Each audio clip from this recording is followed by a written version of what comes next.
Takže Martin, čau. Ahoj. Včera boli voľby do Národnej rady. Sledoval si? Samozrejme sledoval som. A si prekvapený výsledkom? Alebo... Pravdu povediac nie, bolo to samozrejme veľmi vyrovnané, čo sa týka politických strán ako Progresívne Slovensko, Smer, ktorý vyhral. Čiže nie som z toho veľmi prekvapený. Takže rátal si, že zdravý rozum v úvodzovkách Tak rátal som ešte samozrejme. víťazí, hej? Už pán Fico má nejaké tie skúsenosti, čo sa týka premiéra alebo celá ako politická strana Smer SD. Čiže očakával som to.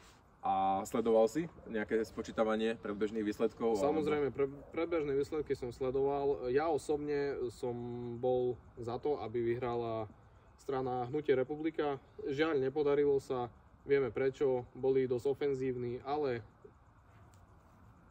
budeš.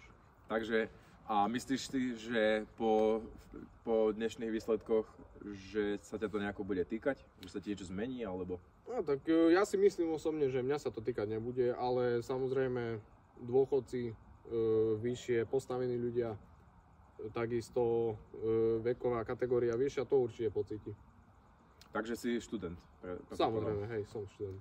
A po ukončení štúdia plánuješ nejako podnikať alebo zamestnať sa? Áno, plánujem podnikať v oblasti dopravy do 3,5 tony. A myslíš si, že toto politické nejaké zázemie, že bude pre tvoje podnikanie, že bude nejako prospešné, alebo že ťa to nejako obmedzí, alebo... Tak ja si myslím, že určite nejakým spôsobom, čo sa týka hlavne finančnej stránky, ale hlavne si myslím, že táto strana bude sa snažiť dať zase Slovensko na nohy. Takže už tak akože tuším, že nie si spokojný s predošlou vládou, čo sa dialo za posledné... Určite nie, každý predsa vieme, pán Matovič, no však nemusím asi rozoberať túto tému. Dobre, a čo sa týka, teda hovoríš, že plánuješ teda podnikať, teda v doprave, a napríklad, čo sa týka napríklad tvojich rodičov, ich sa to nejak dotkne, tento volebný výsledok včerajší, alebo... Samozrejme je to možné, hlavne čo sa týka platov. Čiže ale očakávaš, že platy pôjdu nejak, že by mali narásť, áno? No tak mali by narast, samozrejme. Dobre. Očakávam to, je to sľubené, čiže... A myslíš si, že budú sa nejak dorovnávať nejaké lokality, kde je vyššia miera nezamestnanosti, tak myslíš si, že budú nejako sa podporovať nejaké regióny zanedbané? No, pochybujem o tom, ale malo by sa to urobiť. A dobre, dám tiež takú priamu otázku. Neviem, postaral si, že má Volvo prísť? Automobilka Volvo, že má postaviť nejakú fabriku na batérie alebo také niečo? No, to som nepostrehol. Neviem, či v Košiciach by to malo byť, alebo kde? Nepostrehol som to. A myslíš si, že...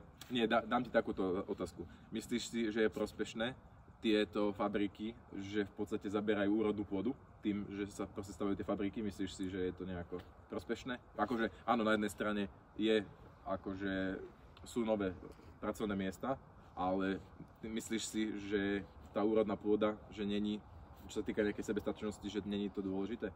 Mať úrodnú pôdu? Tak ako je to veľmi zle pre našu planetu, samozrejme niečo to bude spaľovať, zabere to určitý pozemok na našej úrodnej zemi. Áno, samozrejme.